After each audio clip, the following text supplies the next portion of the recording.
Praise Lord everyone. Bible reading in 6 months. Day 92, April 2.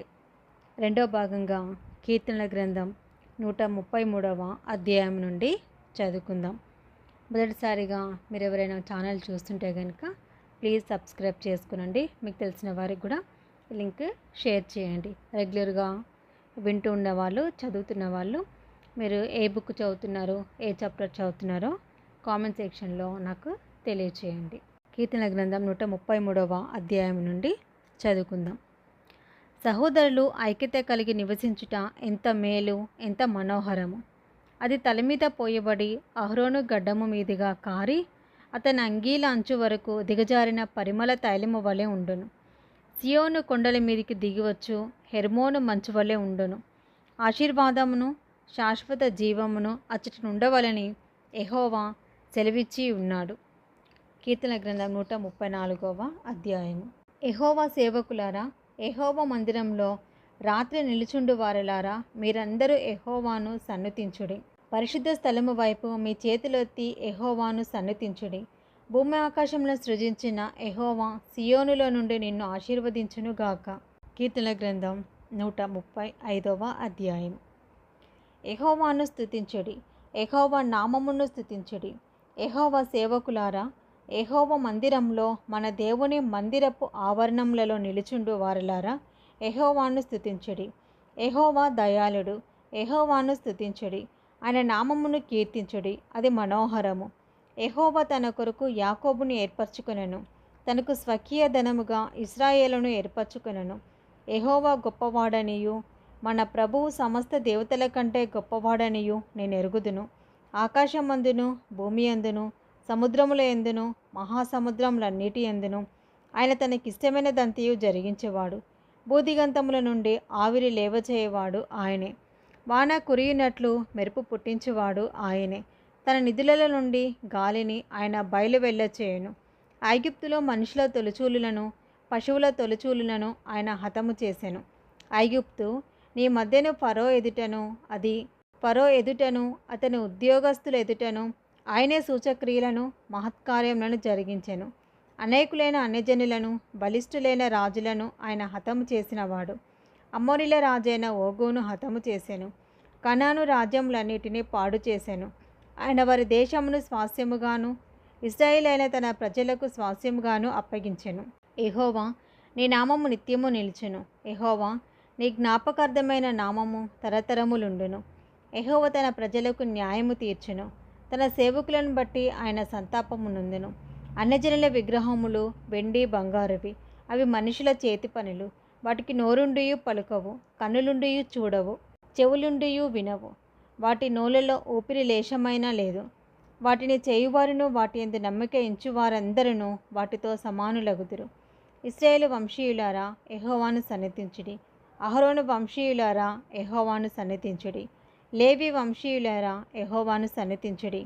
యెహోవా యందు భయభక్తులు గలవారులారా, యెహోవాను సన్నిధించుడి. యెరూషలేములో నివసించు యెహోవా సియోనులో నుండి సన్నుతింపబడునుగాక. యెహోవాను స్తుతించుడి. కీర్తనల గ్రంథం 136వ అధ్యాయము. యెహోవా దయాళుడు, ఆయనకు కృతజ్ఞతాస్తుతులు చెల్లించుడి. ఆయన కృప నిరంతరముండును. దేవదేవునికి కృతజ్ఞతాస్తుతులు చెల్లించుడి.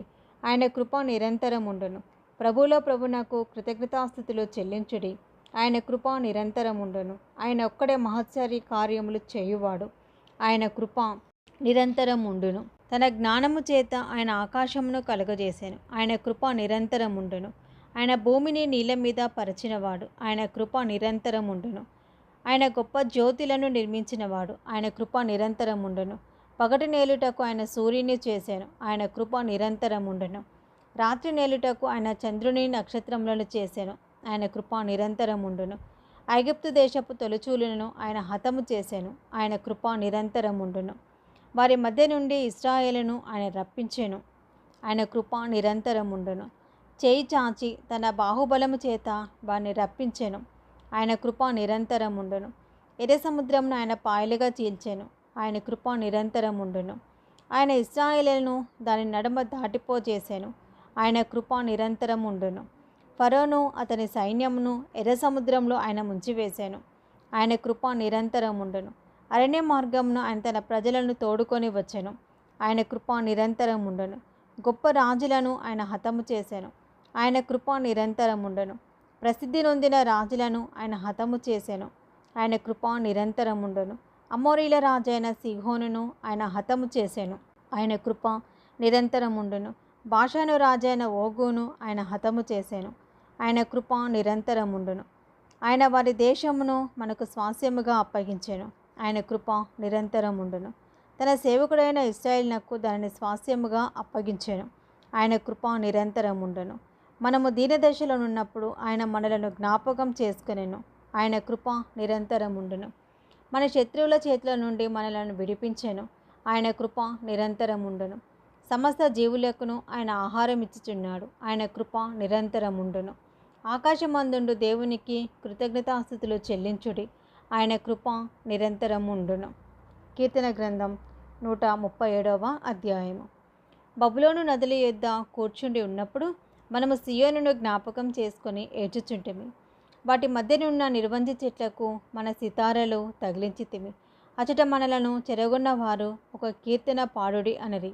మనల్ని బాధించిన వారు సియోను కీర్తనలలో ఒక దానిని మాకు వినిపించుడి అని మన వలన ఉల్లాసము గోరిరి. అన్యజనుల అనిల దేశములో యెహోవా కీర్తనలు మనమెట్లు పాడుదుము. యెరూషలేమా, నేను నిన్ను మరచినడలా నా కుడి చేయి తన నేర్పు మరచునుగాక. నేను నీ జ్ఞాపకం చేసుకొనని ఎడల నా ముఖ్య సంతోషము కంటే నేను యెరూషలేమును హెచ్చుగా ఎంచని ఎడల నా నాలుక నా అంగిటికి అంటుకొనుగాక. యెహోవా, ఏదోము జనులు చేసినది జ్ఞాపకం చేసుకొనుము.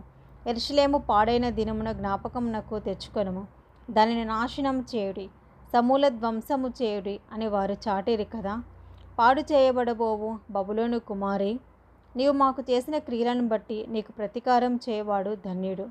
నీ పసిపిల్లలను పట్టుకొని వారిని బండకు వేసి కొట్టువాడు ధన్యుడు. ఇది 2వ భాగం అండి. Praise the lord.